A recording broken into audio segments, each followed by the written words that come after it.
All right, we're in chapter 28 of the book of 1 Samuel, and we're going to do chapters 28 and 29.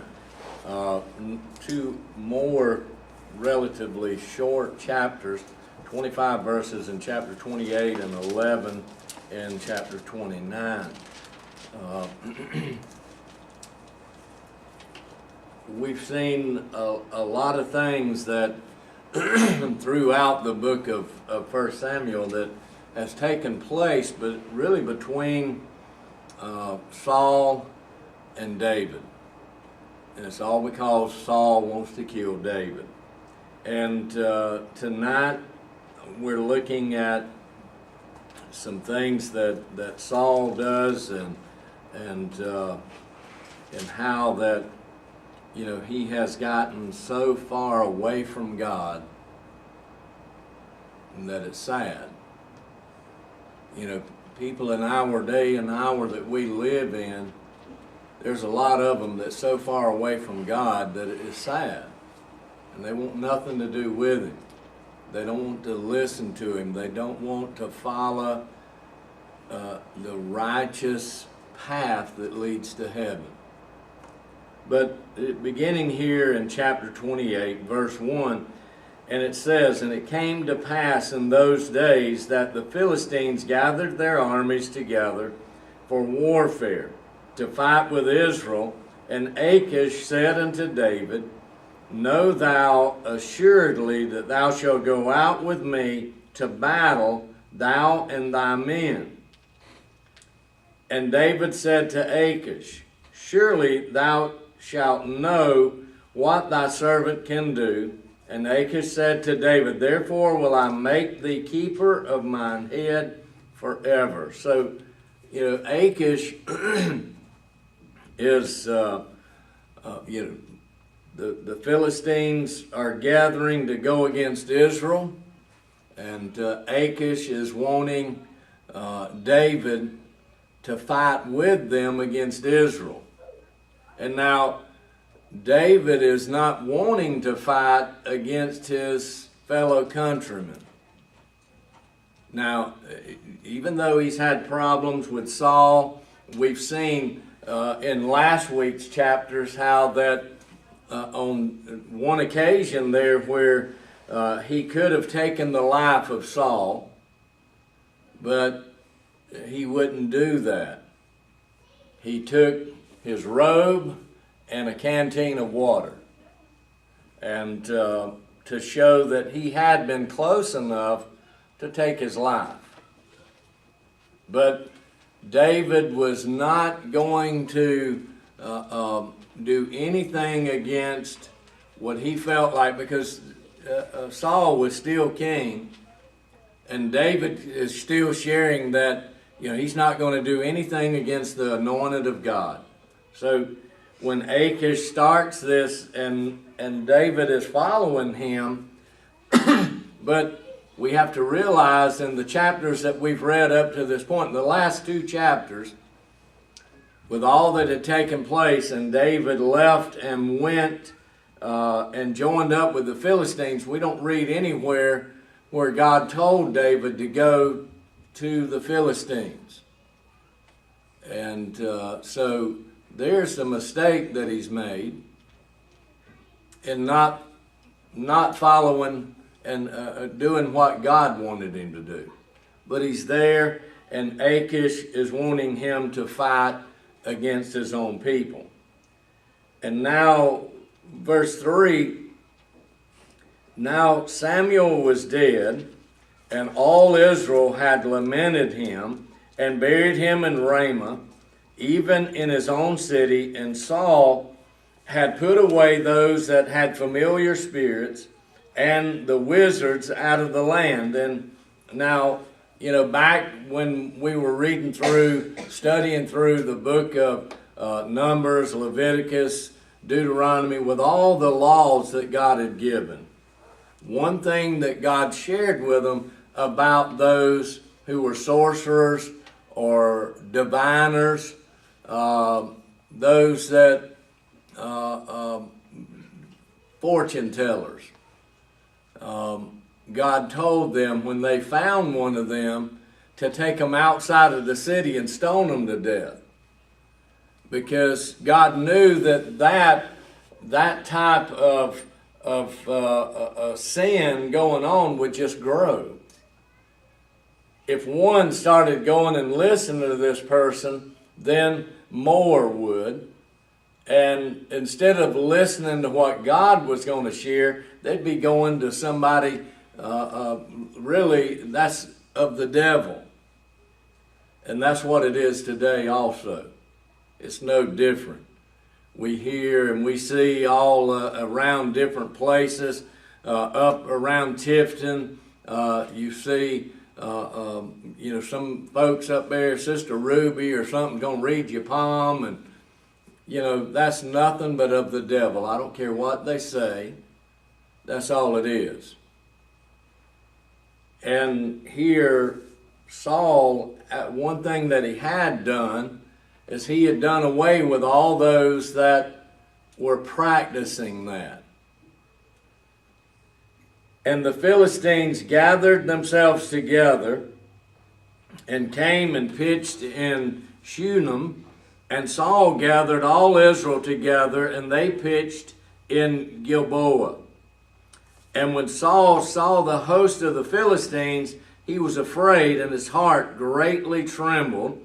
And Saul inquired of the Lord answered him not, neither by dreams, nor by Urim, nor by prophets. So, when Saul began to see what was taking place, when he saw that, there was hundreds and hundreds and hundreds of Philistines pitching their tents, and Saul, he began to wonder, what are we going to do? And then the scripture tells us he was afraid, and his heart was greatly trembled. He was like we had shared here a few weeks back, when David came and went up against Goliath, the huge Philistine. Scripture shares there in those chapters that when Goliath came out and spoke, that all of Israel's army and Saul just trembled. And I shared you, they were pretty much just shaking in their shoes. And that's what's happened to Saul here.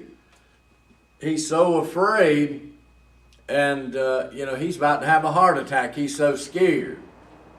His heart's even trembling inside of him. And then Saul began to inquire of the Lord. He began to seek God, but we've read several times where God had left him.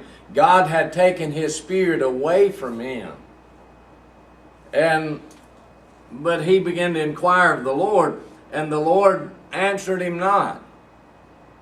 God was done. Saul wouldn't listen. Saul was not paying attention to what God had wanted for quite some time, and now he's so far out in sin. He needs to do a lot of things before he begins to call on God.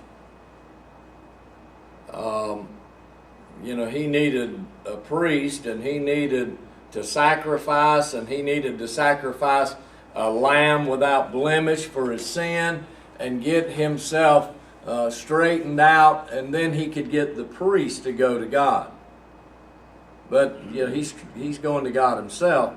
And it says, God answered him not, neither by dreams, nor by Urim, nor by prophets. So there was nothing, no answer came.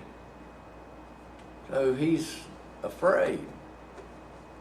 So now, what does he do?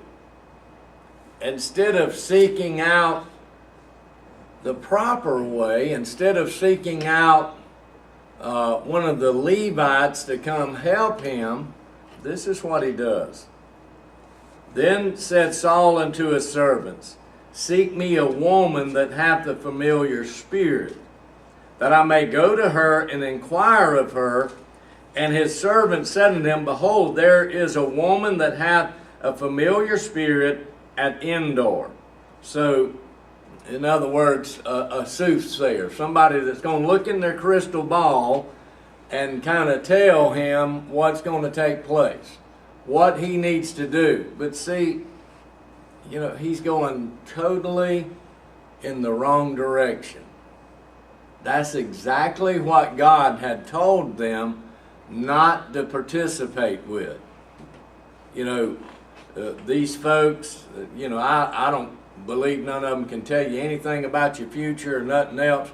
All they're going to do is listen, ask you a few questions, get a little bit of general information, and then spit back out things that could happen from that general information that they get from you, and then they're going to charge you a huge price. I've shared with you before, I know somebody, back a few years back, there used to be a lot of that on TV. Call this number and get your fortune told, and those tarot cards or whatever you call them. And I know somebody that called one of those numbers, and they were on the phone about 2 or 3 minutes, and it cost them $84. They didn't know no more after they'd got off the phone than before they'd ever got on the phone. So, and I hope that person's asked forgiveness, because I want to tell you, that is witchcraft. That's nothing but of the devil. And I don't want anything to do with anything that's of the devil.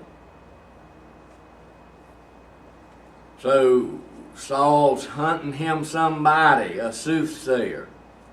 And Saul disguised himself and put on other raiment, and he went, and 2 men with him, and they came to the woman by night. And he said, I pray thee, divine unto me by the familiar spirit, and bring him up, whom I shall name unto thee. So, Saul's trying to, that's just like people today. When folks are going to do something that they just know is wrong, they're going to wait till night most of the time, or either they're going to try to disguise themselves and maybe borrow a different vehicle to go so you don't know their vehicle, and maybe you won't notice who they are because they've tried to disguise them. That's what Saul's done. He's came by night and he's disguised himself. How sad. He should have sought out a priest from the Levites and went that route other than this route. He would have been a lot better off. But he didn't. So he tells her, I'm going to give you a name, and by your familiar spirit, I want you to bring him up. I don't read anywhere in Scripture where, they brought up any kind of spirit or brought up anybody. There's only one. And that was Jesus Christ. He had the ability to raise people from the dead. And it was only by God's power that could take place. But I don't find anywhere, and people talk about ghosts and all this kind of stuff, and I just don't believe in that kind of junk. You can't back those kind of things up with Scripture. So, but Saul, he shares with the woman, and the woman said unto him, Behold, thou knowest what Saul hath done, how he hath cut off those that have familiar spirits, and the wizards out of the land. Wherefore then layest thou a snare for my life to cause me to die? Now, this lady, she began, hey, what are you trying to do? Lay a snare so that you're going to cause me to be put to death. Saul's ran all these people out of town. He's killed them, whatever need to be done. And Saul sware to her by the Lord, saying, As the Lord liveth, there shall no punishment happen to thee for this thing. But Saul doesn't have that power. He's swearing by the Lord. God shared in His Word not to swear. Jesus said, don't swear. Let your yea be yea and your nay be nay. It's I had to go to court one time as a witness for a fellow. And the judge knew that I was a preacher, and he said, "Preacher, you ain't going to swear." I said, "No, sir." And they just asked me, would I make sure that I told the truth? I said, "Sure. I'll tell you the truth, what I know, and that's it." And it was Judge Brooks Blitch from Homerville. And but Saul's swearing by God. Lord have mercy. Then said the woman, "Whom shall I bring up unto thee?" And he said, "Bring me up Samuel." Saul can't find out anything else from anybody else, so he says, "Hey, you know what? You've got that familiar spirit. You're supposed to be able to bring people back from it. Bring Samuel."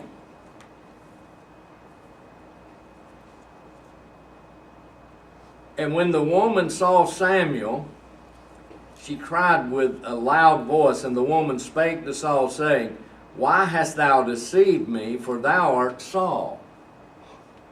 But, these people use trickery and all sorts of stuff, and,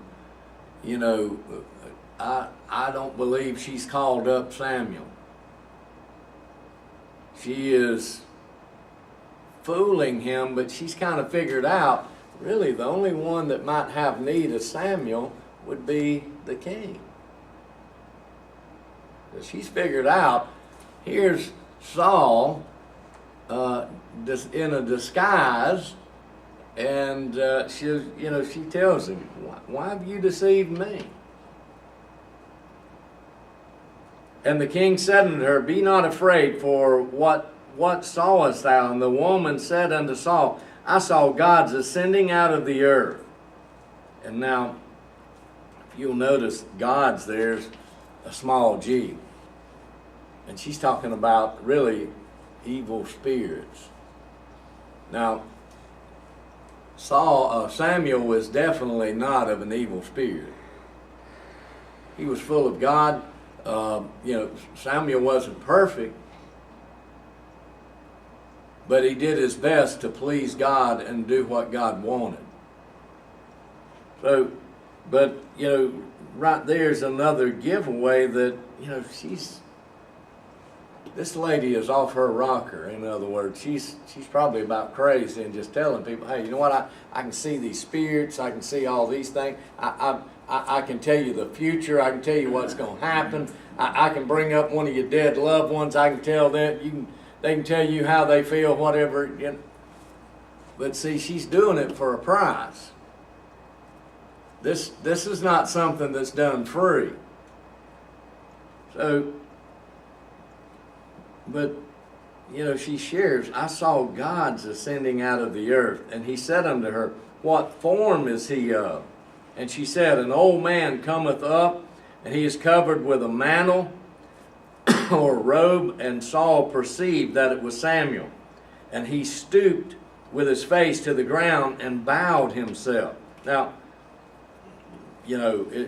she doesn't ever share here that this old man that she's seeing or proclaiming to see was Samuel. I see an old man there, and he's got a mantle, and Saul perceives that she's seen Samuel. So he falls down on his face. He's worshiping nothing.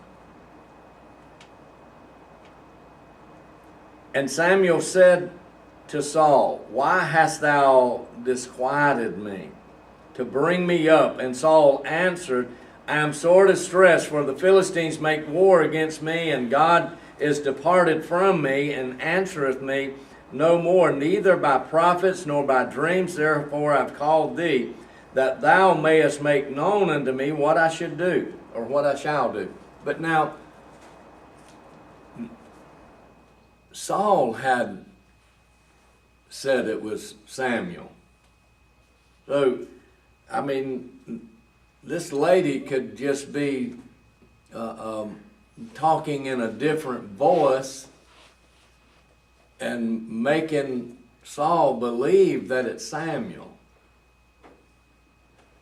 You know, all she's out for is the money. She cannot bring anybody up from the dead. We need to know and understand that. These folks, you know, every one of us has had loved ones to die. And there's no need in going to one of these folks and getting them to conjure them up and talk to them, because that's not going to happen. They'll make you think it's happening, but that's not going to happen. Now, there may be some spirits there, but it's not of God, it's evil. And you better be careful messing with stuff like that. You know, in the New Testament, you know, there were some boys there that saw that Saul and or Paul and others were laying hands on people and they were being healed, and a lot of things going on. So they thought, hey, you know what, we could do that. And when they began to speak to this person, he had an evil spirit in him. That evil spirit began to talk to him and said, you know, Paul we know and Jesus we know, but who are you? And the Bible says them evil spirits came out of that person and jumped on them and just beat them up. I'm just talking about just tore their clothes off of them. They've whipped them up so bad. And so you better be careful. Now, them evil spirits out there, they can wreak havoc of your life. So we better be careful. I don't even like, I don't like watching any of these kind of programs that's talking about these ghost sightings and all this kind of stuff. And I mean, all that is just a bunch of hogwash. But I want to tell you, you know, if they're seeing anything at all, it might be an evil spirit of Satan. And you better be careful.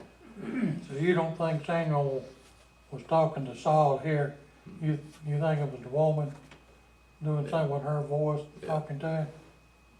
Because, you know, it's shared that Samuel, or Saul, when he perceived that it was Samuel, the lady never told him it was Samuel. She said she saw an old man with a mantle.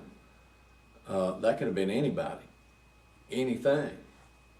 I don't know if she's seen anything at all. But they've not conjured up Samuel. He's in heaven. He had died, and he was one of God's. He was full of God's Spirit. And now, I believe that's where he's at today. He's in heaven. So, you know, it shares in verse 15 how that, you know, and it says Samuel disquieted, or Samuel said to Paul, why have you disquieted me to bring me up? And Saul began to share with him about all the bad things that were happening. He didn't know what to do. Well, if he'd want to know what to do, again, he should have went and sought out a Levite priest and got right with God and sought God for the answer. God could have given him what to do. Then said Samuel, wherefore then dost thou ask of me, seeing the Lord has departed from thee and has become thine enemy? Saul, you know, God's your enemy. And the Lord hath done to him as he spake by me, for the Lord hath rent the kingdom out of thine hand and given it to thy neighbor, even to David. And David is, and people already knew, because of all that was taking place, they knew that David had been anointed king. And you know, it's taken a few years for everything to transpire, because when David was anointed, by Samuel, he was just a young boy keeping sheep. Now, this is quite a few years later, and now, it's beginning to get about time for him to take over the reign. And, people knew that. People knew that what had been said about Saul had slain thousands and David 10,000s. So they knew who the new king was going to be. So it wasn't nothing that was hidden. It says, because thou obeyest not the voice of the Lord, nor executest his fierce wrath upon Amalek, therefore hath the Lord done this thing unto thee this day. Moreover, the Lord will also deliver Israel with thee into the hand of the Philistines, and tomorrow shalt thou and thy sons be with me. The Lord shall deliver the host of Israel into the hand of the Philistines. So, here's what this soothsayer is sharing with him. Then Saul fell straightway all along on the earth, and was sore afraid because of the words of Samuel, and there was no strength in him, for he had eaten no bread all the day nor all night. So he was hungry, and he was so afraid and weakened that he fainted. Yeah, pretty much. And the woman came unto Saul, and saw that he was sore troubled, and said unto him, Behold, thine handmaid hath obeyed thy voice, and I put my life in my hand, and have hearkened unto thy words which thou spakest unto me. Now therefore I pray thee, hearken thou also unto the voice of thine handmaid, and let me set a morsel of bread before thee, and eat, that thou mayest have strength when thou goest on thy way. So, she sees how weak he is, and pretty much he's passed out, and she's wanting to feed him. She knows he's the king.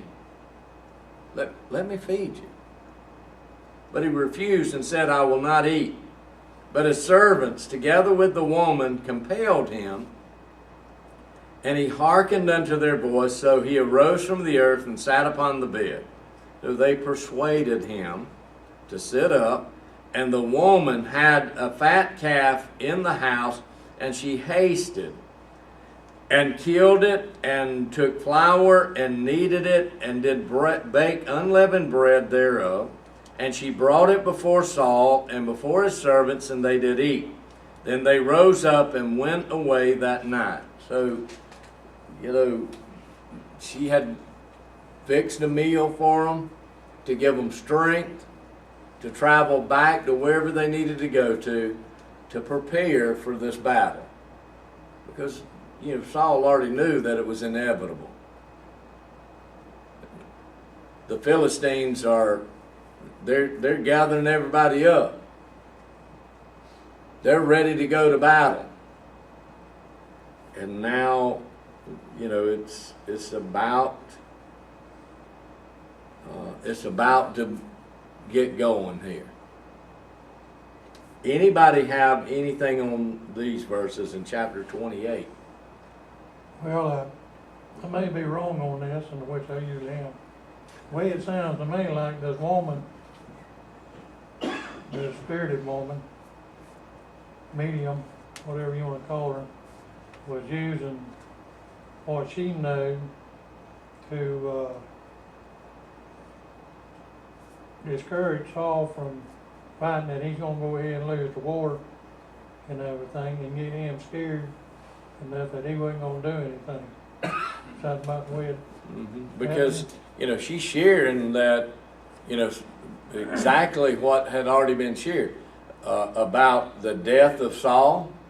See, before Samuel's death, because of things that Samuel had done, he told Samuel that it was going to be to the death of him. He was going to die. and you know, she's repeating what she's heard. She's got a little bit of information, and she's just spitting it back out. And that's the way most of them do, because you know, that's all they can do. You reckon she was trying to get Saul scared enough that he might leave the country? I mean, I haven't read any of this. I didn't study my chapter this time, so you know, I might have to wait till I get into it. Well, It seemed like she was not trying to scare him that he would leave.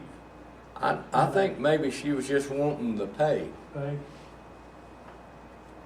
and she was going to do whatever she could with what information she had to make sure that she shared something. You know, if the Philistines are coming to battle, if they're preparing for battle, you know, there's been instances where they defeated Israel, and in different battles, and so she's using all this information that, hey, they're going to kill you, they're going to take y'all over, they're going to, and you know, she's using just whatever she's got. So, but I think, you know, really she's wanting what's due her. So, anybody else?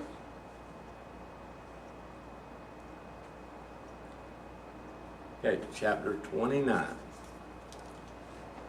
Now the Philistines gathered together all their armies to Aphek, and the Israelites pitched by a fountain which is in Jezreel. And now this camp that they're making, this valley of Jezreel, now if you study and look, that is actually the same valley that's shared about where the Battle of Armageddon is going to be. So, and that's going to come way on down the line from now. I don't know how long that'll be, but it's going to be further down the line from us. But they're in that same valley.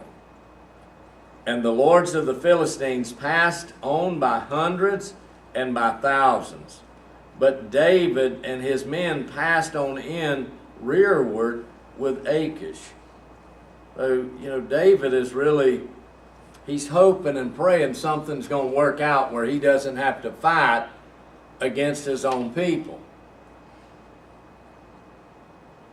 But David is the type person that if he tells you he's going to do something, I mean, he would have, but he's hoping something will work out where he doesn't have to. Then said the princes of the Philistines, what do these Hebrews hear? And Achish said unto the princes of the Philistines, is not this David, the servant of Saul, the king of Israel, who hath been with me these days, or these years, and I found no fault in him since he fell unto me unto this day? So, you know, the Philistines, hey, is that David? He's the one that killed our main man. He's the one that killed Goliath, the 9-foot tall Philistine. There isn't this band of men, aren't they Israelites? Isn't that David? And Achish shares with them, yeah. And the princes of the Philistines were wroth with him. They got upset with him, with Achish, because he had brought them. And the princes of the Philistines said unto him, make this fellow return, that he may go again to his place, which thou hast appointed him, and let him not go down with us to battle, lest in the battle he be an adversary to us, for wherewith should he reconcile himself unto his master? Should it not be with the heads of these men? So, you know, look at how everything's working out. David's not going to have to battle against his own countrymen. The Philistines, you send him back to where he come from, wherever you've given him a place to stay. Let him go back and stay there, because if we get into battle, he may change sides. He may reconcile with Saul, and then it's going to be our head. He's going to kill us. David had 600 men, and they were 600 pretty good men. So they had been through a lot up to this point. And verse 5 says, "Is not this David, of whom they sang one to another in dances, saying, Saul slew his thousands and David his 10,000s." And here we go again. You know, even these folks know about this song that they had sang about David and Saul. That very song brought a dissension between David and Saul. Saul got so jealous. These folks are singing that about David. They're crediting him with 10,000 folks killed, and they're only crediting me with 1,000. And he's upset about it. I'm the king. I should be the one with 10,000 and David with... So that's why he's wanted to kill David all this time. And even his own son. So, you know, how sad. But even these Philistines have heard about this song and about the dissension that's between Saul and David. So see how that diviner, that soothsayer, could have known a lot of these things that had went on and been able to spit back some things to Saul just to kind of please him.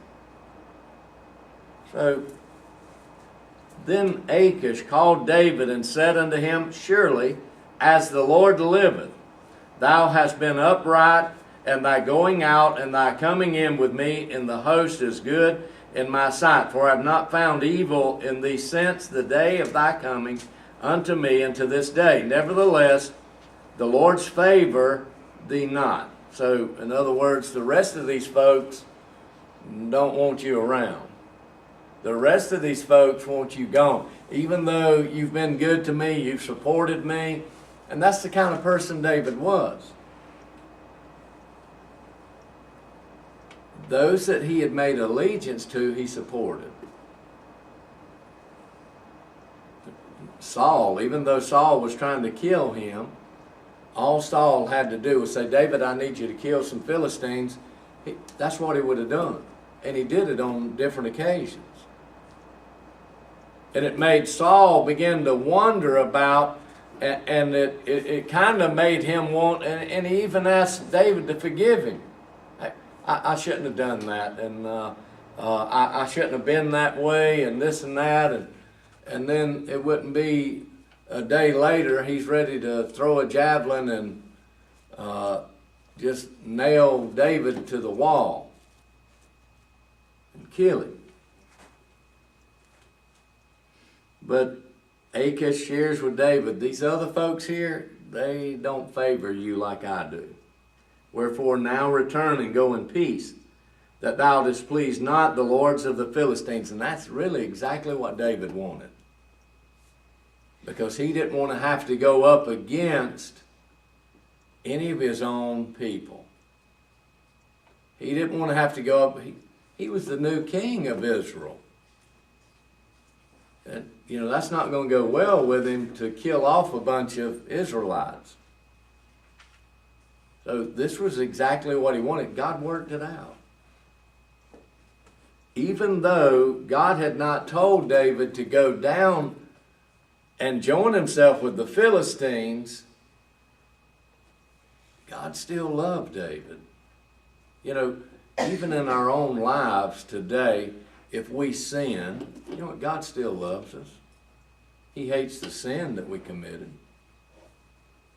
And you know what God desires for us to do? To ask for forgiveness for that sin. Get it covered by the blood. Get it taken care of. And David said unto Achish, "But what have I done? And what hast thou found in thy servant, so long as I've been with thee unto this day, that I may not go fight against the enemies of my lord the king?" What's wrong? Why? He begins to question them. What problem is there? the problem is, God didn't want David killing Israelites with fighting with the Philistines against Israel. And Achish answered and said to David, I know that thou art good in my sight, as an angel of God. Notwithstanding, the princes of the Philistines have said, he shall not go up with us to the battle.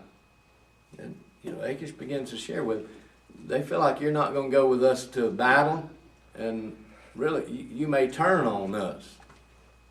You may begin to kill us because you've reconciled to your people, to your king.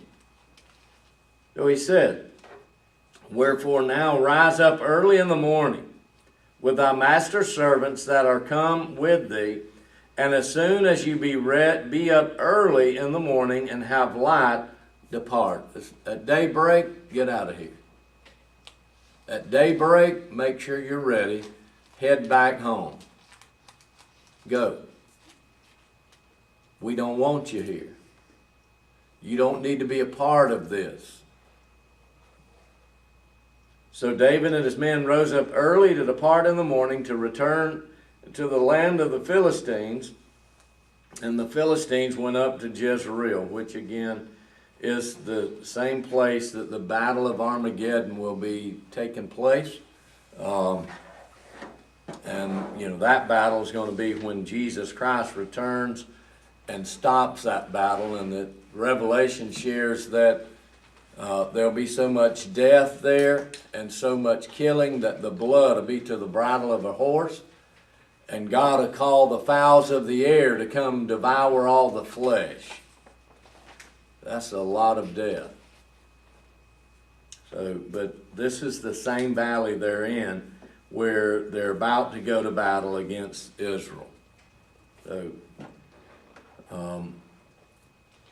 anybody have anything on these verses?